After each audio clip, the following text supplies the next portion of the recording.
Bismillahirrahmanirrahim. Assalamualaikum warahmatullahi taala wabarakatuh. Baik, pada kesempatan kali ini saya akan mempresentasikan mengenai jurnal paper yang sudah saya submit di Senafok atau Seminar Nasional Pendidikan Vokasional dan Pemerataan Pusat Keunggulan Vokasi tahun 2025 dengan judul paper itu transformasi sosial dan ketenagakerjaan di era industrialisasi digital, kajian sosiologi industri pada industri pengembangan perangkat lunak di Indonesia, ASEAN, dan India dengan kode abstraknya ABS Senafok 25073. Bersama saya Erlangga.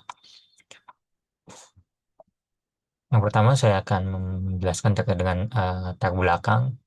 Intinya perkembangan teknologi digital telah mengubah struktur ekonomi global dari manufaktur menuju ekonomi berbasis pengetahuan. Nah, industri pengembangan perangkat lunak di Indonesia, ASEAN, dan India menjadi pusat transformasi ini, serta menciptakan peluang kerja fleksibel, namun juga memunculkan ketimpangan sosial, ekonomi, dan juga digital.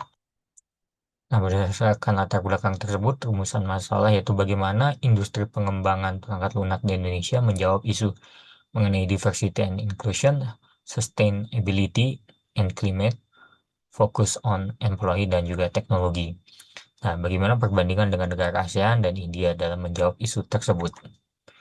Metodologi yang saya gunakan yaitu menggunakan systematic literature review dengan sumber jurnal tulisan yang saya kumpulkan itu dari Scopus, Google Scholar, Aksvi 2020 sampai 2025, dan analisis pendekatan tematik berdasarkan 4 isu utama industri digital.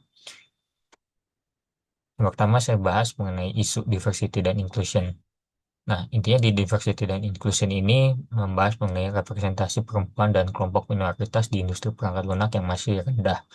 Kesenjangan gender signifikan terlihat pada data BPS tahun 2025 di mana jumlah tenaga kerja laki-laki yang bekerja di bidang teknologi informasi lebih besar daripada jumlah tenaga kerja wanita, khususnya di bidang teknologi informasi, terutama rekayasa perangkat lunak dan juga pengembangan perangkat lunak. Oleh sebab itu diperlukan perhatian dan kebijakan alternatif untuk inklusi dan tenaga kerja perempuan ini.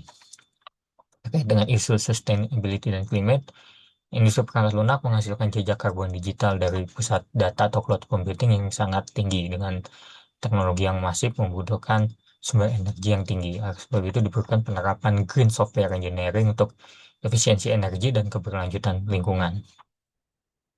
Membahas mengenai fokus on employee, intinya tenaga kerja digital menghadapi tekanan pekerjaan tinggi, kontrak tidak tetap, dan isu kesehatan mental. Oleh sebab itu, perusahaan perlu menyeimbangkan produktivitas dengan kesejahteraan dan juga perlindungan sosial.